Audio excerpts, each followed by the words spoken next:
The need we all have to create something, be it through art, music, story, technology, numbers, architecture, or even the forging of a meaningful life, is part of being human. We all create something in some form or another, and we've been doing it for a long time. In 2018, archaeologists excavating a cave in southwest Morocco uncovered beads made from shells. They were some of the world's oldest examples of jewelry. They were made by hands just like ours, 150,000 years ago. That pull for the expression of creativity is inseparable from the human experience, and every so often we find someone so good, so adept at making manifest into art the ethereal thoughts and feelings we all share, which otherwise bounce around our minds as elusive wisps of wonder. We stop calling them artists and start calling them legends. Édith Piaf is one of those legends. She electrified audiences, awed them into silence, tears, and euphoria, as if under a spell only she knew how to cast. Her voice, her songs, her métier came together to bring the world a once-in-a-lifetime sound. Part of her appeal was the fact that she lived the tragedy, struggle, and hope in her songs. She was born in France in 1915 and lived hand-to-mouth for much of her life. She worked relentlessly, in the true meaning of that word, to hone her craft, often demanding her collaborators work throughout the night until the sound was perfect. And even when she should have stopped, she couldn't.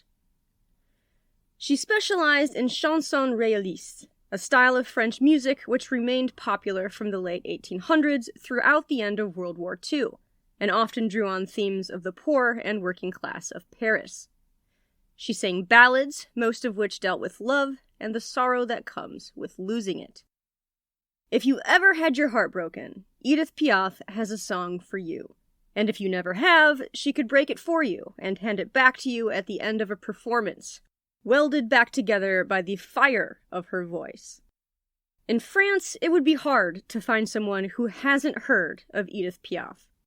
In the US, she is less known, though she had several tours throughout the country and wowed audiences full of some of our most noted celebrities, like Judy Garland, Billie Holiday, Charlie Chaplin, Joni Mitchell, and Louis Armstrong, who said, after a particularly fiery performance, that Édith Piaf had ripped his heart out.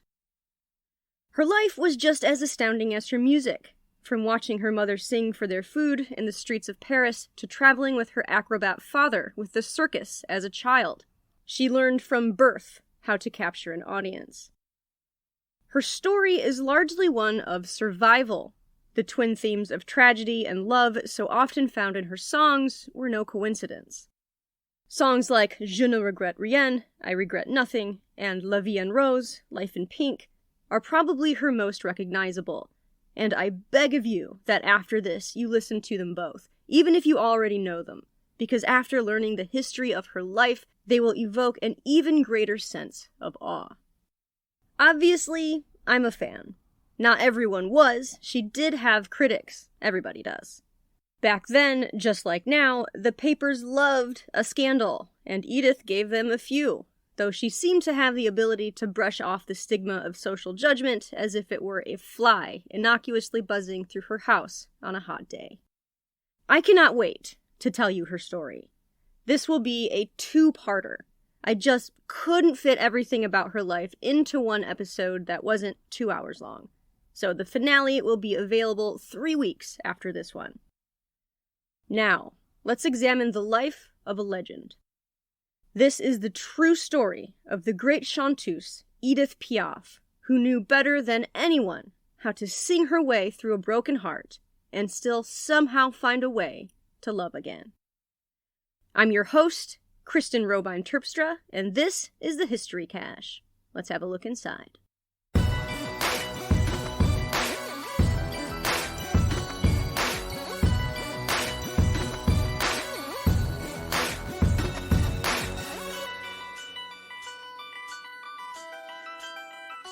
The world was holding its breath in December of 1915.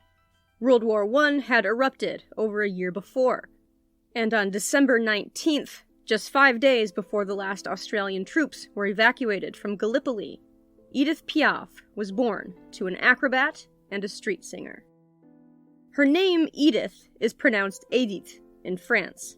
Since pronouncing it that way, even after lots of practice, I still end up sounding unintentionally pompous. I'll be using the anglicized pronunciation for this series.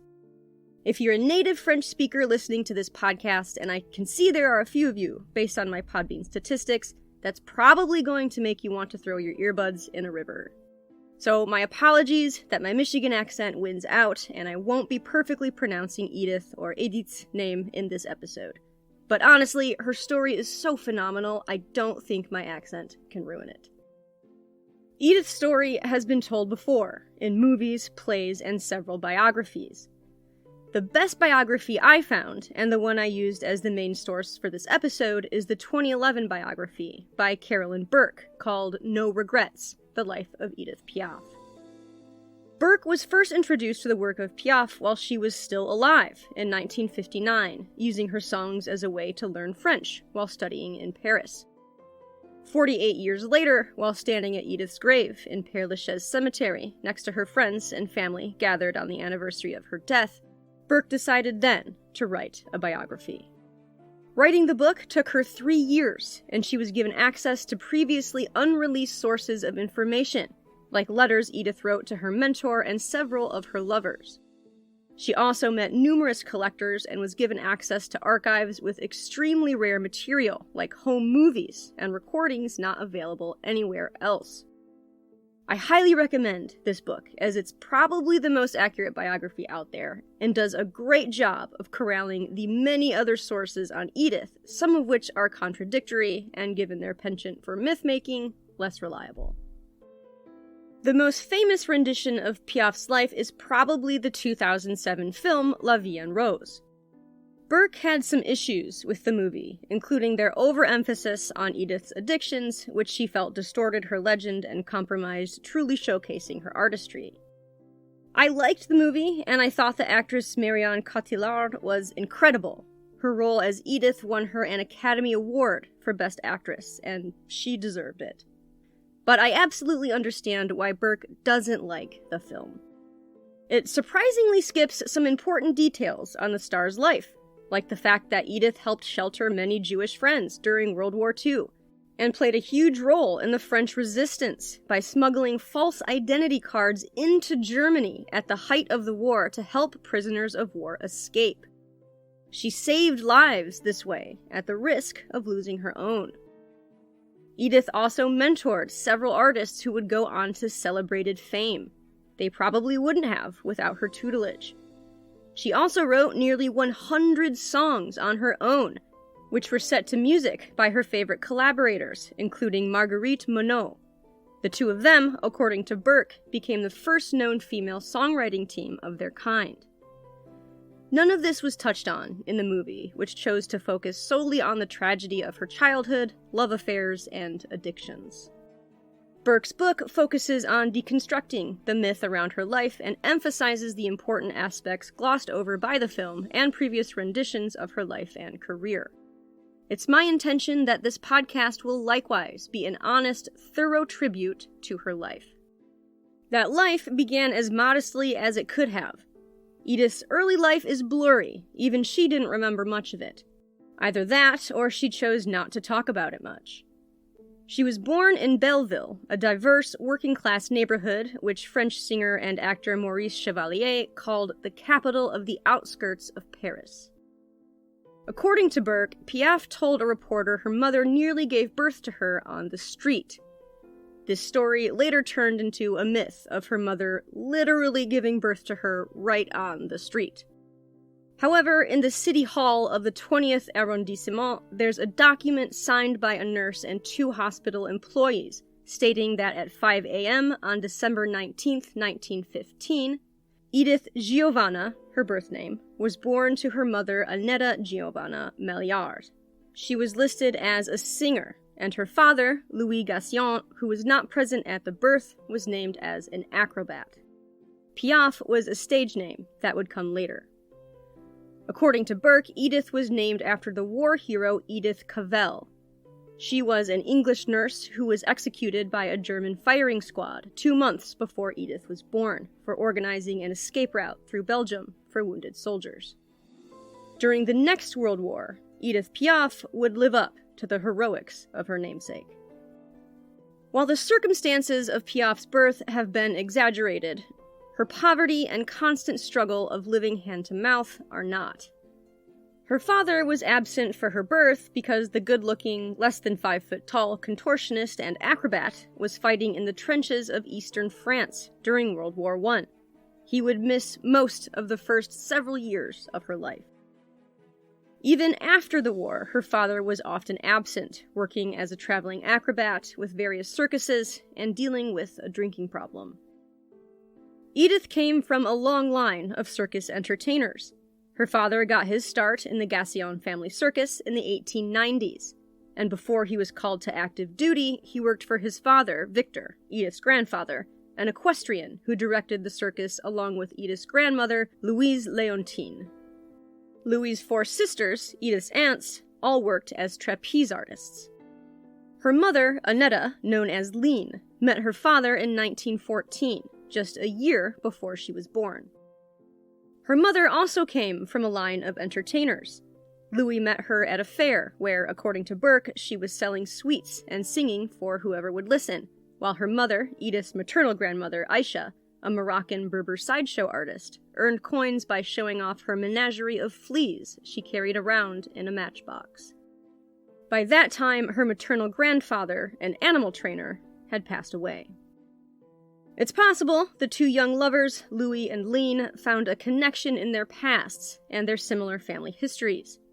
The 2 were married September 4th, 1914. 2 days later, Louis left to fight in the war. Left in poverty, Lean provided for her newborn daughter the only way she knew how, by singing in the streets of Paris. Her mother specialized in la chanson réaliste, the same genre of music of which Edith would become queen years later. Her mother was only 20 years old when she had Edith. Like Edith's father, Louis, she had a penchant for red wine. Many people did, as it was the only way to keep warm and escape the encroaching war, which by now was affecting everyone. Food was becoming scarcer, and heating was a luxury reserved for those who didn't have to make a living by singing on the street or carrying around fleas in a matchbox. It quickly became apparent that Edith's mother wasn't interested in being a mother. At least that was my takeaway after reading about her childhood. Edith would be left at home most of the time. Lean was more interested in singing and drinking wine than caring for her daughter. By 1918, when Louis came home from war, Lean had abandoned Edith, having left her in the care of her grandmother Aisha, who often left the toddler alone while she was out cleaning apartments, since the fleas in the matchbox bit wasn't paying the bills. She was as interested in being a grandmother as Lean was in being a mother.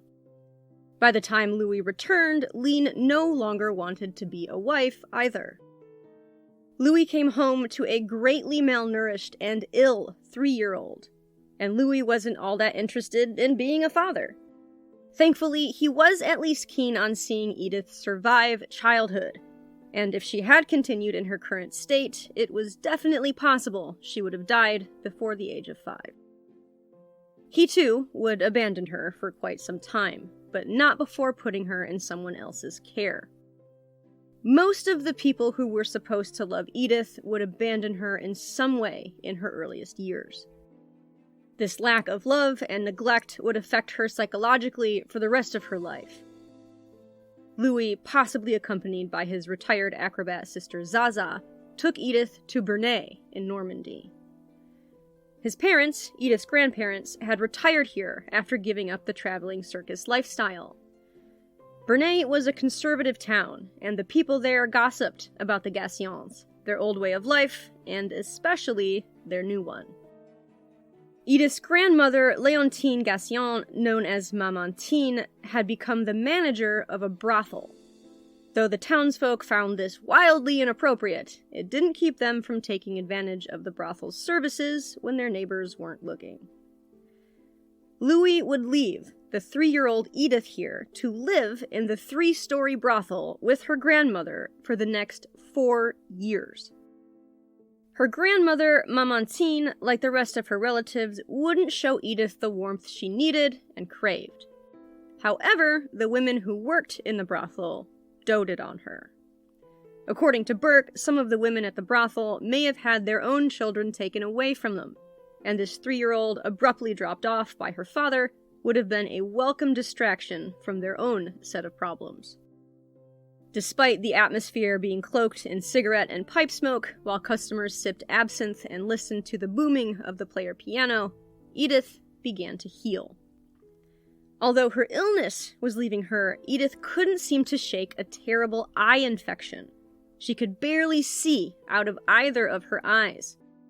In remembering this time later, she said she lived in a world of sounds, navigating her way around by putting her hands in front of her to protect herself, directing all her movements based on the sounds around her. Her vision was so poor that eventually a doctor was called. He said she was suffering from acute keratitis. Caused by bacteria or the herpes virus, her keratitis was causing inflammation in both her corneas. Today, keratitis is easy to treat, but for a long time before antiviral drops and antibiotics were available, keratitis could cause permanent damage and even blindness if left on its own.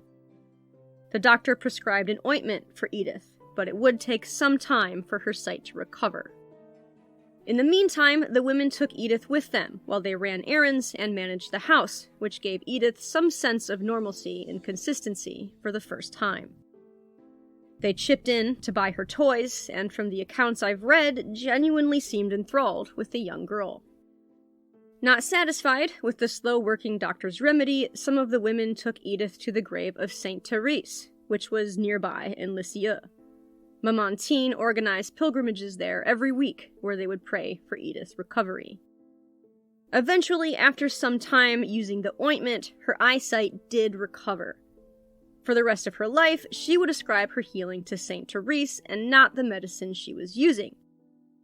Edith would retain a strong sense of faith throughout her life, taking Saint Therese as her own patron saint.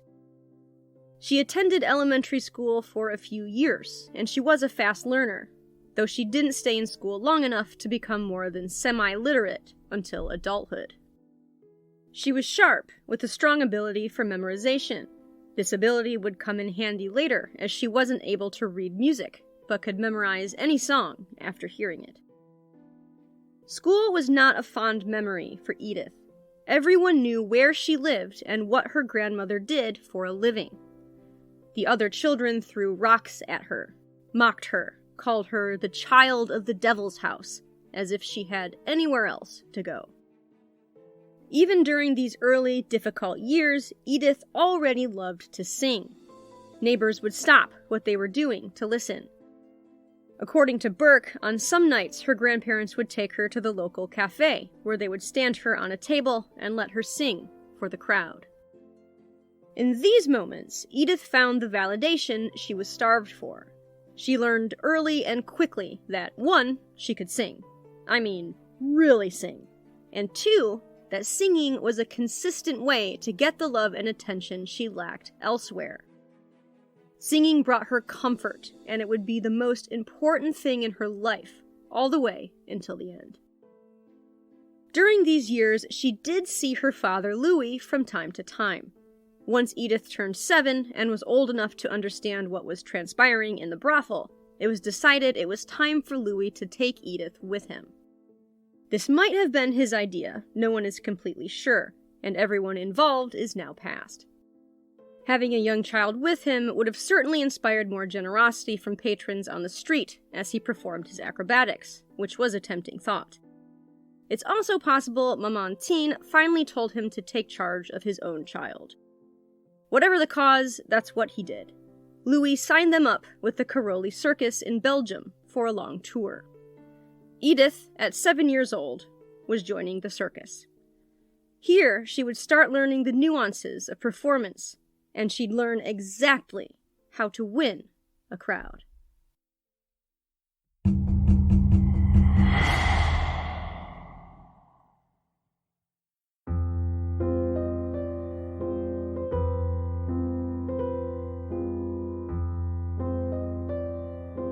Edith loved to laugh, and she would always find a way to enjoy herself and the company of those around her. Even at age 7, after everything she'd already been through, somehow Edith had managed to retain a childlike sense of wonder and playfulness. Her father, Louis, would do his best to discipline those out of her. She said of her father, quote, "Papa was not a tender man. I received my share of blows." Occasionally, he would show affection, and these moments were precious to Edith. The harder he was on her, the more she seemed to try and win his love. Although now we would consider much of what Edith went through as child abuse, she did speak admiring of her father later in life. Life wasn't easy while they traveled. She woke up early and did the chores. There were other children for her to play with, children of other circus performers, and once they all had their various jobs done, they would play amongst the caravans and animal cages. Edith's father, Louis, was talented. She later said she believed he could have been incredibly successful if it weren't for his temper. Louis didn't like being told what to do. He didn't like having a boss. He wanted to go his own way in everything.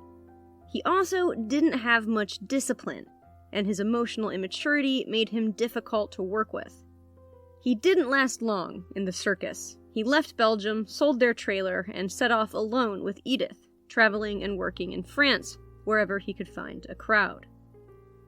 It was when the two were on their own that Edith began singing for crowds. And once he learned she could sing, which brought in money from crowds far more eager to give coins to a cute 7-year-old than a scrappy contortionist, her father began treating her better. He even used the money she brought in to buy her a doll, one she'd seen in a store window, thinking there was no way a girl like her could ever have something that nice. The first song she ever sang for money was the French national anthem La Marseillaise. She said at the time it was the only song she knew all the words to.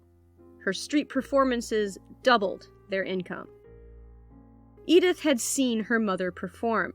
She had watched her father, along with the clowns, animal tamers, and entertainers in the circus as they traveled.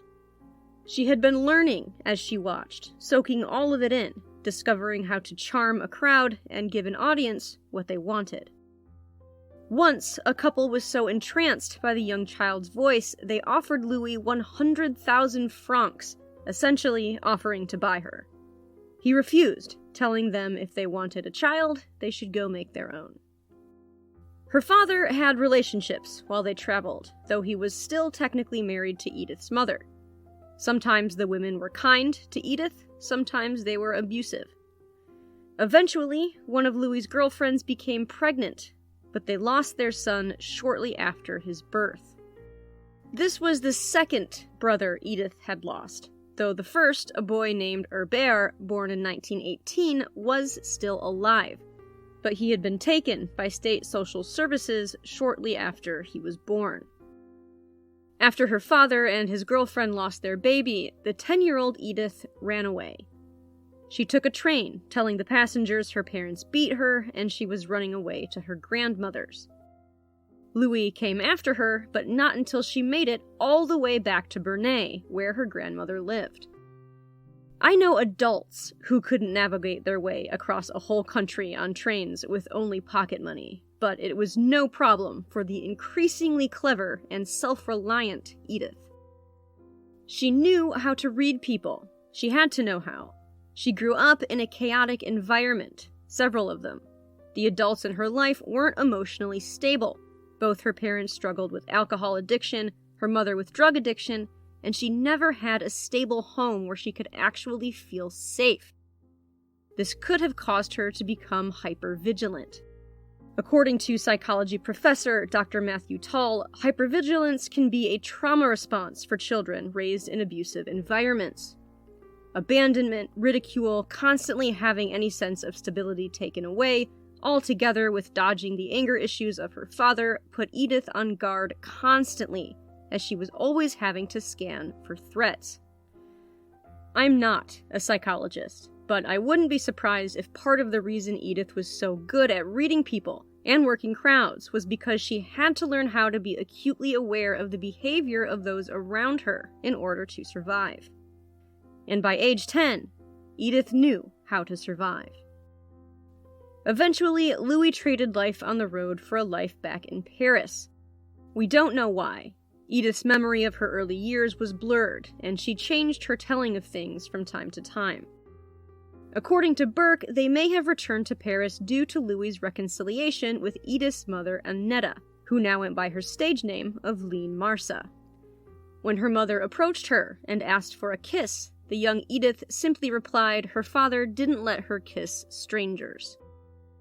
Louis had to tell her this was in fact her mother. Lean had just returned from a 4-year singing tour in Turkey. She'd returned to Paris in the mid-1920s and managed to regain custody of Edith's brother Herbert. Edith said that after they were introduced, her mother took them to a restaurant and tried regaining custody of Edith, but her brother years later claimed this was only wishful thinking on Edith's part. He said he went with their mother and Edith went with their father. Her mother did become a part of her life once again, in a way. Lean had an agent now and had moved away from street performing, making her way into the various cabarets and clubs around town. Like Edith would later, Lean specialized in chansons réalistes, ballads that drew on the life of the working class, tragedy, and love. While her mother was not nearly as famous as some of the other artists performing the same type of music, she was more accessible. People who couldn't afford tickets for big names could enjoy a night out watching the mother of Édith Piaf belt out ballads into the Parisian night. Lean was talented, but she would never be discovered, and her drug addiction only made success less likely. Edith said of her mother's career, quote, "I've always thought that fate led me to the very career that my mother dreamed of, but could never manage.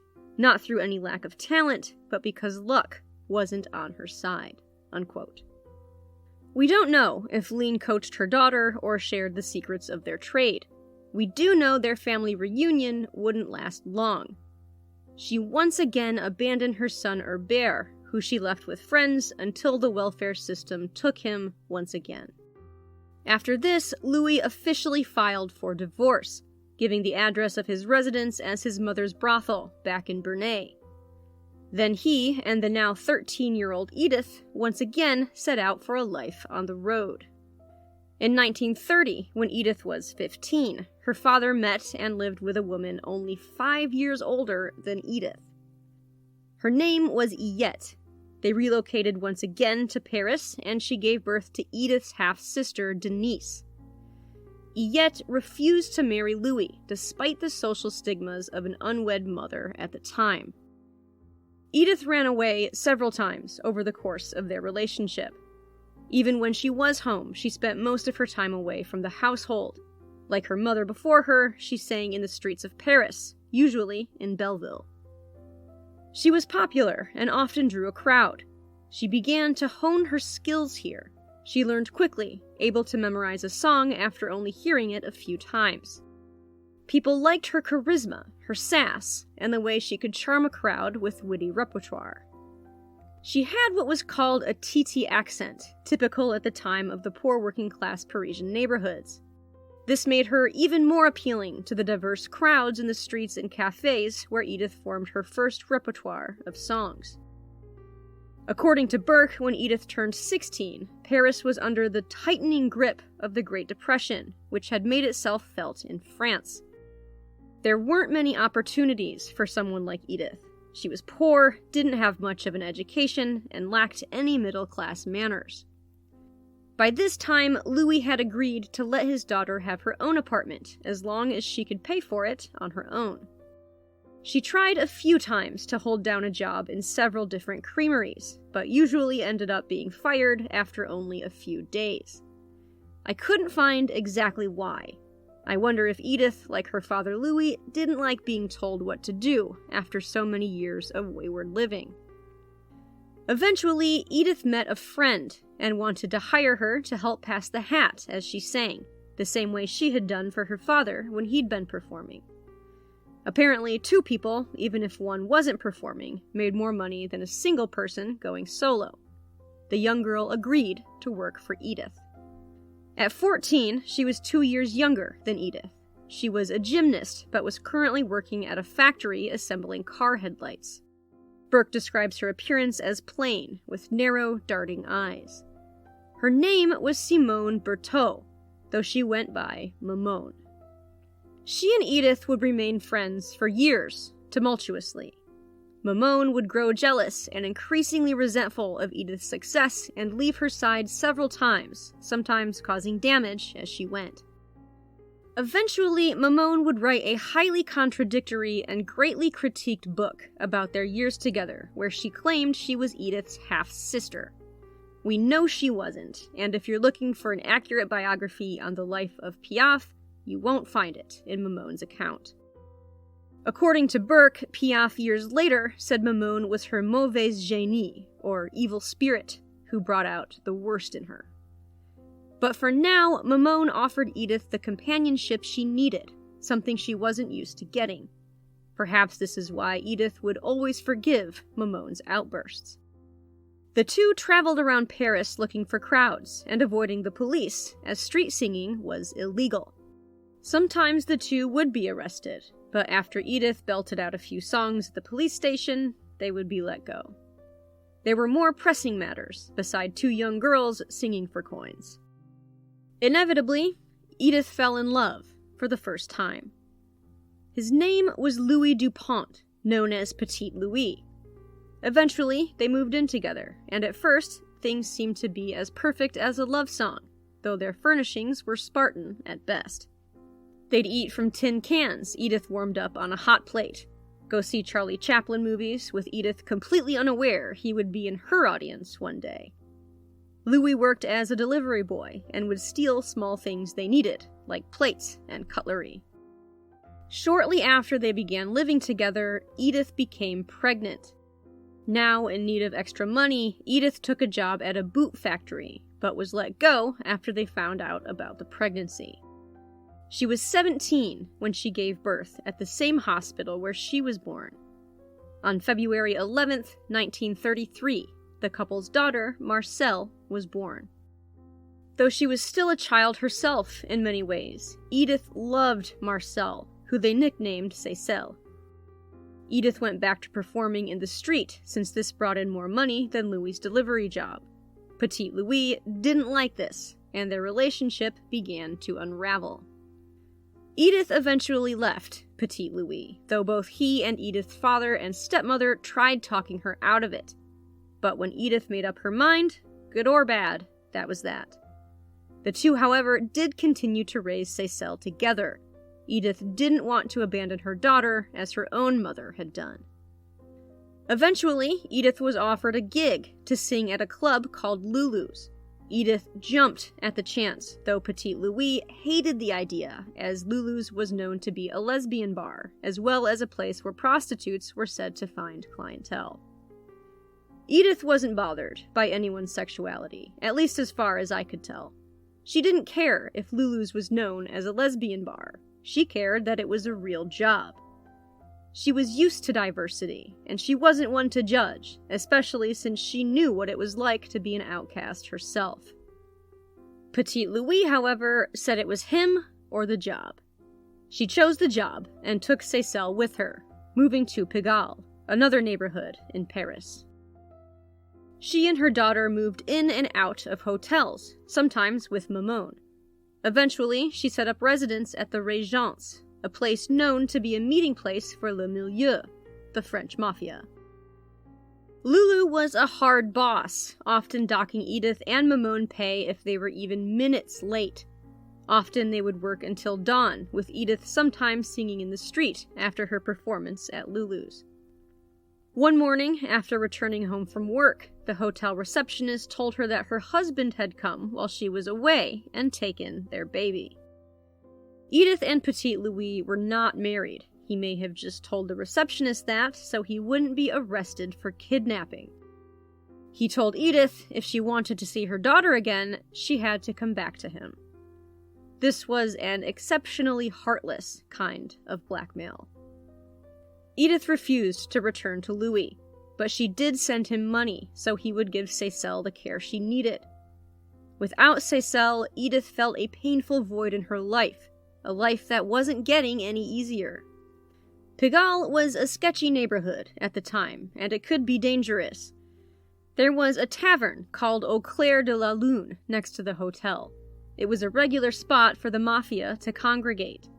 Here, Edith met a man named Henri Valette, though Edith called him Albert, and his street name was Ali Baba. He was a pimp and a criminal, and he told Edith he could help protect her from the more unsavory patrons in Pigalle, but also told her she was now working for him. Edith was not in any way interested in selling herself for money. She paid Valette with money she received from singing, though sometimes she also had to help him steal. She would find well-dressed women in the various clubs, then Valette, who was good-looking, would charm them until he got them alone and stole their jewelry. This made Edith an accomplice, which made it extremely difficult for her to break their association, even when she wanted to. In the meantime, she was hired by a new club, the Petit Jardin, which was another meeting place for the mafia. The crowds loved her, but her relationship with Valette was becoming a problem. She was 18 now, and after a friend of hers drowned herself in the Seine rather than work the streets for Valette, Edith no longer wanted anything to do with him, or anyone involved with the mafia. She told Valette she would no longer be working for him. He said he would kill her if she didn't. She said, "Go right ahead." Some days later, he showed up with some henchmen and pointed a gun at her. She dared him to use it. He did. According to Burke, a bystander deflected the shot, but it still grazed Edith's neck. She walked away, and Valette decided his honor had been satisfied. She was finally free of le milieu. By now, Edith had begun seeing a string of lovers, some lasting longer than others. She would constantly go from one relationship to the next throughout her life, sometimes beginning a new one before the old one was even finished. She said once, quote, "I had a desperate, almost morbid need to be loved." After having been abandoned several times in her early years, experiencing abuse, abject poverty, and the low points of Pigalle, Edith would always struggle with feeling unloved. Speaking of abandonment, Edith's mother, Leen, was also singing in Pigalle at the same time as Edith. Leen approached Edith every so often, asking her daughter for money. If Edith refused, her mother would scream curses at her until she got what she wanted. Edith would give her mother money many times, and she was still paying for the care of her daughter Cécile, as well as her own room and board. This was a lot of pressure for a teenager. The only solace she found was in her songs. She also kept her faith in Saint Therese of Lisieux, the same saint she believed helped cure her eyesight all those years ago. One day in 1935, 2 years after her daughter's birth, Petit Louis arrived at one of Edith's performances to tell her Cécile was sick. Edith rushed to the children's hospital. Cécile had meningitis, a serious diagnosis. Edith stayed up and prayed all night for a miracle. But by the morning, her daughter had died. This was one of the darkest periods in Edith's life, and she would carry the loss of her daughter with her for the rest of her life. She put all the pain, all the heartache, all the misery into her songs, and people were noticing. She'd been singing in clubs and cabarets for 3 years now, since her first real job at Lulu's. As tumultuous as these years were for Edith, they were increasingly troublesome for her country, too. Hitler was on the rise. Unemployment was growing, and so was anti-Semitism. But at least for Edith, things were about to get better.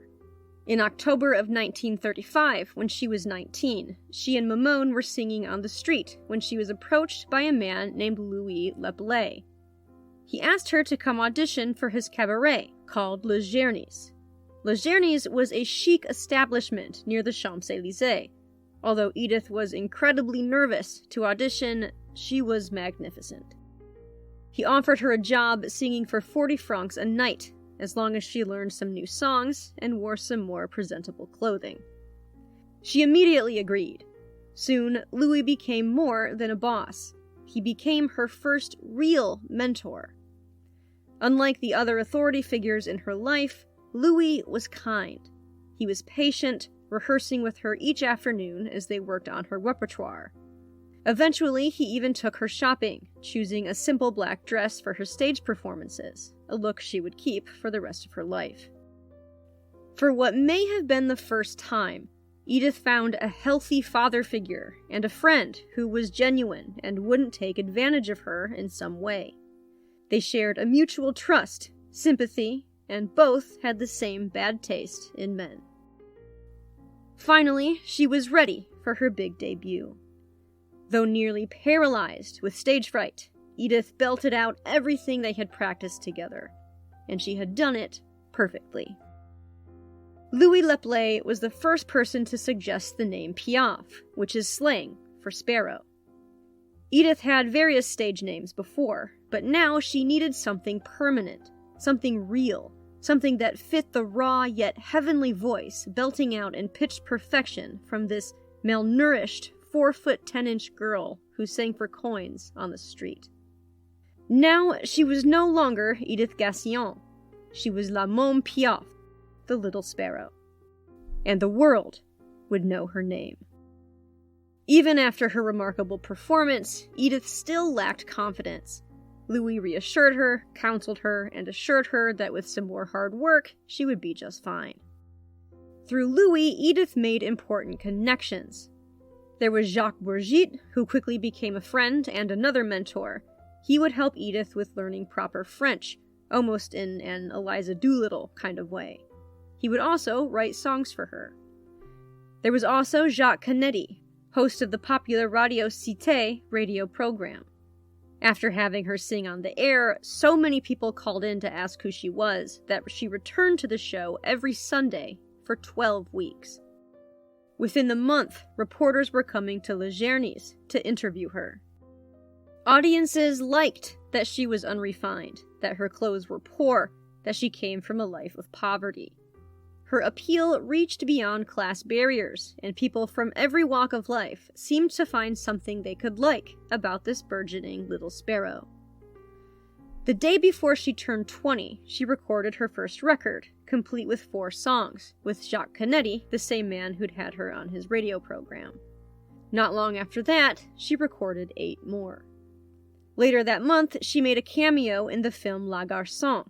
According to Burke, it was a movie about a woman who leaves an arranged marriage to experience life in Pigalle. In the movie, the woman frequents lesbian bars like Lulu's, and this is where the young Edith sings on film the song Quand Même, surrounded by a group of female admirers. While taking advantage of all these opportunities, Edith kept singing at Louis' Les Journeys. She now called him Papa Louis, and the two became one another's confidants. She opened up about the death of her daughter, he about his mother's death, and his time in the military. Edith's daughter and Papa Louis' mother were buried in the same cemetery, and they would go visit the graves of their lost loved ones together. Sometimes grief can be a little easier to bear when it's shared. She kept booking bigger and bigger gigs. A gala in Paris, a charity ball in Cannes was in the future. Things were finally happening. But it wasn't easy for Edith to completely leave behind her former life in Pigalle. Papa Louis didn't like that she still associated with her old peers from Pigalle, lowlifes, in his opinion. One night, Papa Louis had a bad dream. I couldn't find what that dream was about, only that it gave him a sense of foreboding so sharp that Edith had to assure him everything was okay, even promising that she'd go to bed early that night after her show. She didn't. She ended up heading for the streets of Pigalle afterwards. She was supposed to meet Papa Louis the next morning, but was running late. She phoned him, but was surprised to hear an unfamiliar voice on the other end, telling her to come at once to Louis' apartment. When she arrived, there were police officers in the building. One of them led her up to Louis's apartment. The door was ajar, and inside, the body of Papa Louis, her friend and mentor, laid lifeless. There was a bullet hole where his eye had been. Her beloved Papa Louis was dead, and now Edith was a murder suspect.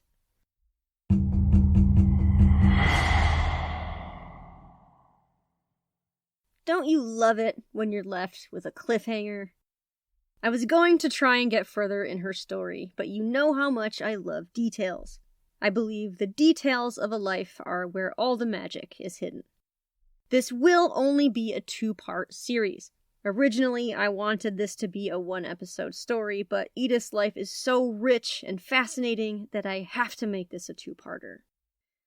I would have loved to end this episode with a song of Edith's, but after looking for hours for something of hers that was in the public domain, it looks like everything is still under copyright. That means it's way too expensive for me to play on the podcast, and I'm too scared of accidentally committing copyright infringement. But please check out at least one of her songs if you aren't familiar with her stuff. Vien En Rose is fabulous, and Ne Regrette Rien is my personal favorite.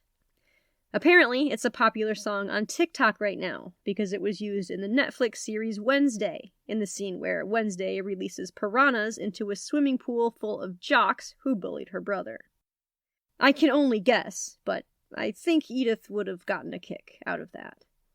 Thank you so much for listening to this podcast. I know you have a couple million to choose from, so the fact that you actually took time out of your day to listen to this one is incredible. If you like the show, please consider rating and following on iTunes or wherever you listen.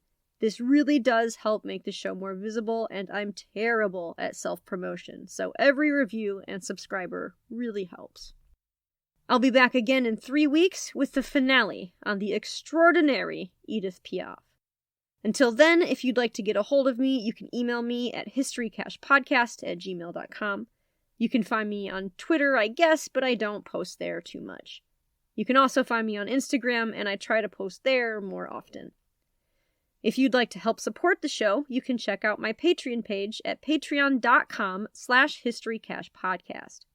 You can also make a one-time donation. You can access the link for that on the website under the Support tab. That website is historycashpodcast.podbean.com. Background music and sound effects are licensed through Envato Elements, theme song through Audio Jungle. Stay safe, stay smart, stay curious. And until we meet again, my dear friends, go make some history.